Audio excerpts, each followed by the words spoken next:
شاء الله كنيت أوابو وهدف أوابو غاية مقصد أوابو كلا بناء إخوة محبته زيارة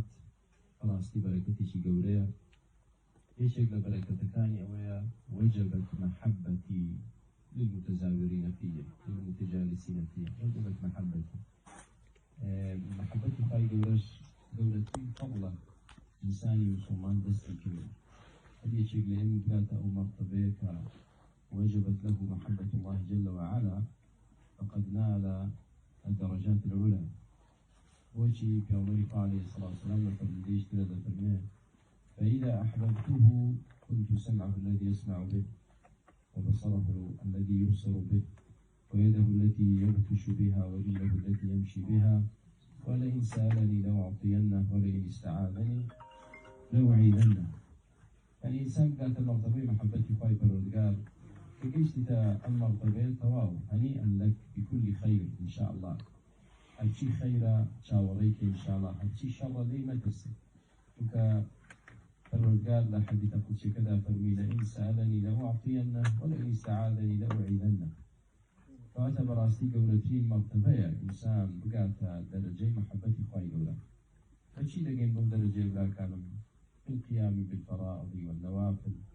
ومن الفرائض والنوافل المحبة في الله والتزاور في الله والتجالس في الله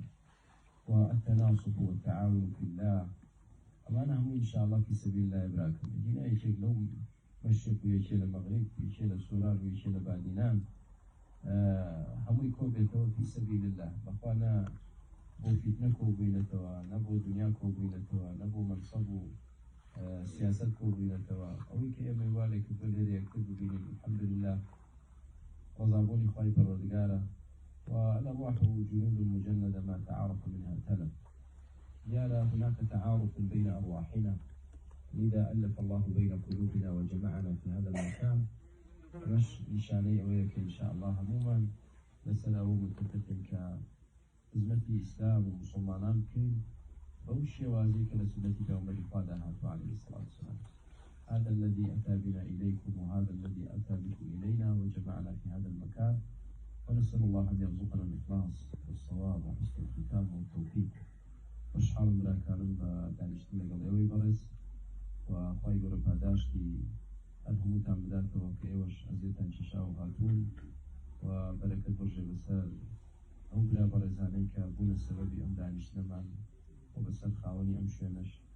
خواهي قرب زياتر بركة ورحمتي خوي بسنهم ولايك دا برجة دانشتنا كمان خير به قسكار من خير به وليك جابونا وش من باي أو الخير وبركة الحمد لله. الصلاة والسلام على رسول الله وجزاكم الله خيرا.